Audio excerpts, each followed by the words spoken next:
పాల్పడవచ్చు అన్న సమాచారం మేరకు ప్రస్తుతం రక్షణ శాఖ మంత్రి రాజ్నాథ్ సింగ్ ఉన్నత అధికారులతోటి అదేవిధంగా త్రివిధ దళాలకు చెందిన కార్యదర్శులతోటి కూడా ఆయన ఎప్పటికప్పుడు సమాచారం సేకరిస్తున్నారు.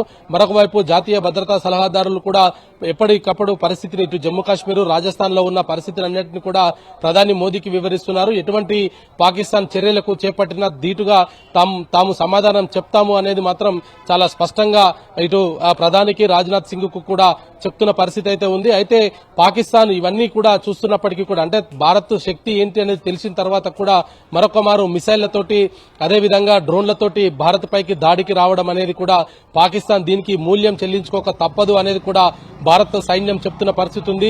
కేవలం ఉగ్రవాదులను లక్ష్యంగా చేసుకుని దాడులకు పాల్పడ్డాము, ఉగ్ర స్థావరాల పక్కన ఉన్న ఇంటిని కూడా మేము ఒక గోడను కూడా కూల్చలేదు అనేది కూడా భారత్ ప్రపంచ దేశాలకు చెప్పింది. కానీ పాకిస్తాన్ తన వక్రబుద్ధిని చూపించుకుంటూ సాధారణ పౌరులనే లక్ష్యంగా చేసుకుని ఇటు ప్రార్థనా మందిరాలపైన కూడా విరుచుకుపడడం జరిగింది. పిరంగులతోటి ప్రార్థనా మందిరాలపైన దాడికి పాల్పడము, దాని తర్వాత ఈ రోజు ఉదయం దాదాపు 25 స్థానాలలో పాకిస్తాన్ కు సంబంధించిన డ్రోన్లు రావడంతో S-400 వాటన్నిటిని కూడా సమర్థవంతంగా తిప్పికొట్టడం జరిగింది. మరి ఇప్పుడు ఇంకా అక్కడ ఉన్న పరిస్థితిని జమ్మూ కాశ్మీర్ లో ఎయిర్పోర్ట్ ను లక్ష్యంగా చేసుకున్నారన్న సమాచారము, ఇతర ప్రాంతాల్లో కూడా దాడులు జరగవచ్చు అన్న సమాచారం మేరకైతే ప్రస్తుతం రక్షణ శాఖ మంత్రి ఎప్పటికప్పుడు పరిస్థితిని సమీక్షిస్తున్నారు. అధికారులతోటి అక్కడ ఉన్న పరిస్థితిని ఎప్పటికప్పుడు తెలుసుకుంటున్నారు. ఒకవైపు ఇటు ఇండియన్ ఆర్మీ, నేవీ, తర్వాత ఎయిర్ ఫోర్స్ ఈ మూడు కూడా సమర్థవంతంగా పనిచేస్తాయి. మన దగ్గర ఉన్న ఆయుధ శక్తి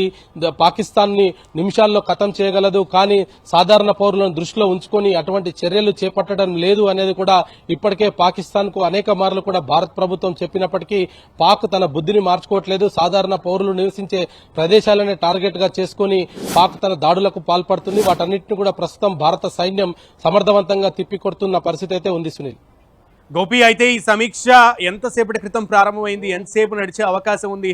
సీరియస్నెస్ చూస్తుంటే చాలా హై లెవెల్ టైం ఇది. నిజంగా ఈ టైంలో ఈ సమీక్షలో ఎటువంటి పరిస్థితులు నెలకొన్నాయి? రైట్, ఏదైతే ఆపరేషన్ సింధూర్ జరిపిన తర్వాత ఉగ్రవాదుల నుంచి పాక్ కు కొంత ముప్పు అంతర్గతంగా ఉంది అనేది కూడా కొంత సమాచారం అందుతుంది. వాళ్ళ ఒత్తిడితోటే పాకిస్తాన్ భారత్ పైన ప్రత్యక్ష దాడికి పాల్పడుతుంది అనేది కూడా కొంత సమాచారం